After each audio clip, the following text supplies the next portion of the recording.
Kan lagi nih buat jamaah Islam itu yang ada di rumah, bicara masalah tentang tanggung jawab seorang ayah kepada anaknya ini pasti sering kita dengar.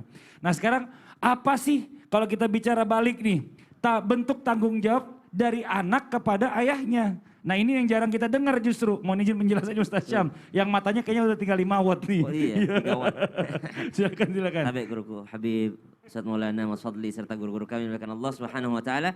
Bismillahirrahmanirrahim. Alhamdulillahirabbil alamin wassalatu wassalamu ala asyrafil anbiya'i wal mursalin sayyidina Muhammadin wa ala alihi wa sahbihi ajma'in. Asbahna wa asbahal mulku lillahi rabbil alamin. Subhanaka la ilma lana illa ma 'allamtana innaka antal alimul hakim. Rabbi shrah li sadri wa yassir li amri wahlul 'uqdatam min lisani yafqahu qawli waj'al li wazira min ahli amin amin amin ya rabbal alamin. Tanggung jawab seorang anak terhadap ayahnya atau kewajiban seorang anak terhadap ayahnya. Tentu saja dalam Al-Quran banyak sekali ayat-ayat yang berbunyi untuk berbuat baik terhadap kedua orang tua. Ba'da naqul a'udzu billahi minasyaitonir rajim. Wa qadha rabbuka alla ta'budu illa iyyahu wa bil walidaini ihsana. إما يبلغن عندك الكبر أحدهما أو كلاهما فلا تقل لهما أف ولا تنهرهما وقل لهما قولا كريما. Maka kewajiban yang pertama adalah berbuat ihsan terhadap ayahanda. Kemudian kewajiban yang kedua adalah taat terhadap ayahanda.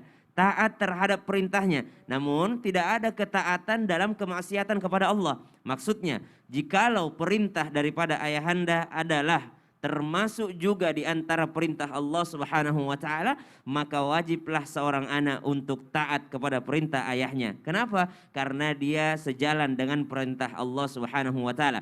Namun jikalau perintah orang tua, wabil khusus hari ini kita bahas tentang ayah, kalau itu perintahnya berjauhan dengan perintah Allah Subhanahu wa taala. Misal ada seorang ayah mengatakan kepada anaknya, "Enggak usahlah dulu engkau terlalu ngafal Quran, nak. Kejarlah dulu cita-citamu, enggak usah dulu hafal Quran." Maka subhanallah, boleh untuk anak ini tidak taat terhadap perintah ayahnya. Kenapa? Karena ternyata tidak sejalan dengan perintah Allah Subhanahu wa taala. Atau ada ayah yang mengajarkan anaknya untuk jadi hacker sehingga dia bisa mencuri daripada rekening orang lain. Maka ini tidak sejalan dengan perintah Allah Subhanahu wa taala, maka tidak wajib seorang anak taat terhadap ayahnya. Kemudian yang ketiga, kewajiban anak terhadap orang tuanya, tanggung jawab seorang anak terhadap orang tuanya, maka tadi disampaikan oleh guru kita Habib bahwasanya anta wa maluka li abika. Dirimu dan hartamu itu milik bapakmu, milik ayahmu. Maksudnya apa? Seorang anak tetap wajib menafkahi orang tuanya, terlebih lagi jikalau orang tuanya sudah tidak mampu dan anak punya kelebihan harta, maka dia terhitung wajib untuk menafkahi kedua orang tuanya. Wabil khusus hari ini kita bahas